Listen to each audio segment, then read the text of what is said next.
Jake, welcome. Hi. Jake is from London South Bank University. You are representing your school. We are currently shooting this in Prague. And thank you very much that we can do this. No, it's great to be here. And it's another way how we would like to share information with parents, with students about their study opportunities in Britain. Yeah.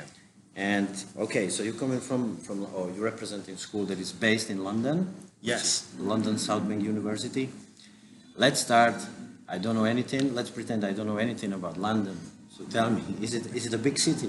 Yes, London is a very big city. It has 8 million people that Right. live there. So it's one of the most populous cities in the world. It's not the biggest, but it's a very big place.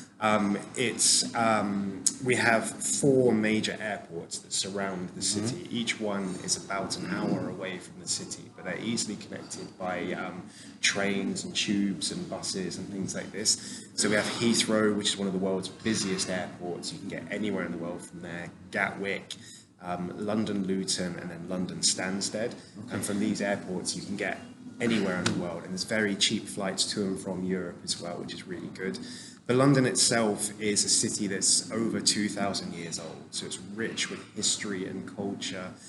It's the center of a lot of the world's industries, so from music to art to fashion, business, everything like this. There's everything going on in London. But with the sort of history and the culture, there's every sort of thing you could possibly want to see from a place like London is on every street corner. We've got things like St. Paul's Cathedral, which is our really famous big cathedral. We've got Buckingham Palace, where the Queen and the royal family live. National Museum, National Gallery. Yes, we've got the National Gallery, the National Portrait Gallery, which are really old arts galleries, which are really incredible.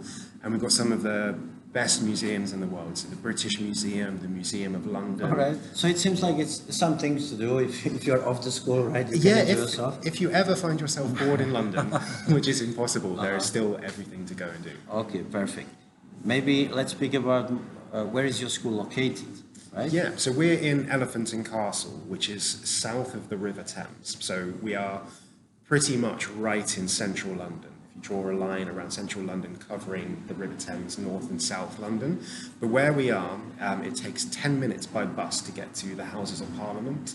It takes 15 minutes by tube, the underground train, to get to Oxford Circus, which is where all of our big shops are. It's with this main shopping district. But then even things like the Tate Modern, which is my favourite art gallery in London. It's a big international art gallery. You can walk there in 15 minutes from where our university is. But one of the things I also really love about our location, we're really centrally located, but I don't come from London. And London can be quite a busy, quite a hectic place, but where we're located, if you walk up to the south bank of the River Thames, where we get our name from, and you walk along that side of the river, you can see every site in London, every historical landmark. And sometimes when I think, I'm not sure I want to live in London, and I walk along there and go, yes, this is where I want to live. Look at this is incredible, this is brilliant.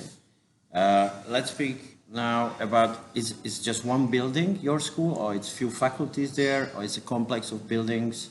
Yeah, so our university is made up of 7 schools. So we have everything from arts and creative industries to business. And they are centrally located? That's one side? Yeah, so these buildings are all in one campus in central London, which is quite rare. Most universities in London are all spread out. It must be quite expensive to build all this in London, in downtown London, right? Well, our university opened in 1892, and we've always been on the site that we're on.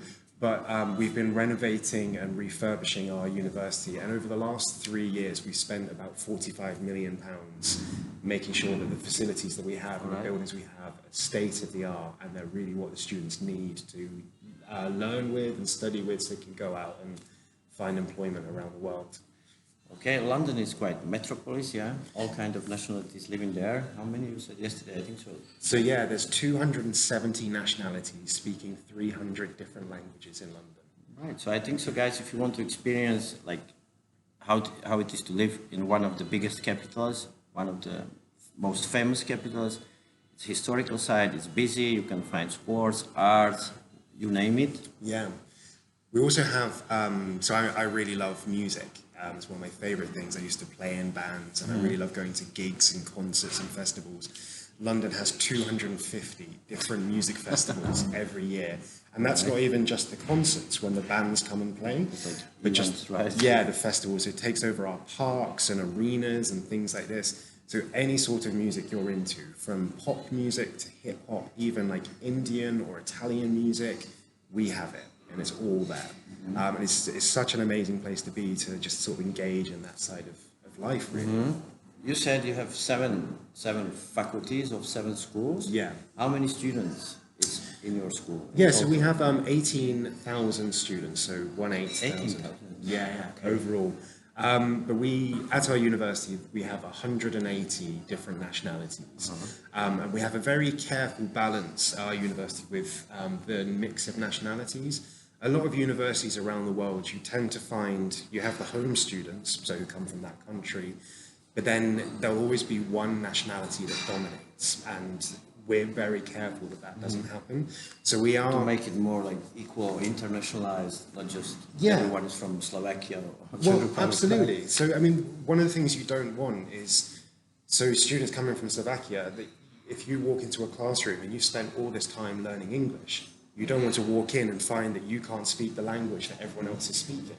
So we're really careful to make sure that everyone can speak English and that it's a careful mix. But also, you get the chance to learn from different cultures and communities from around the world, as well as meet and engage with British people as well. All right, perfect. Thank you very much. Good.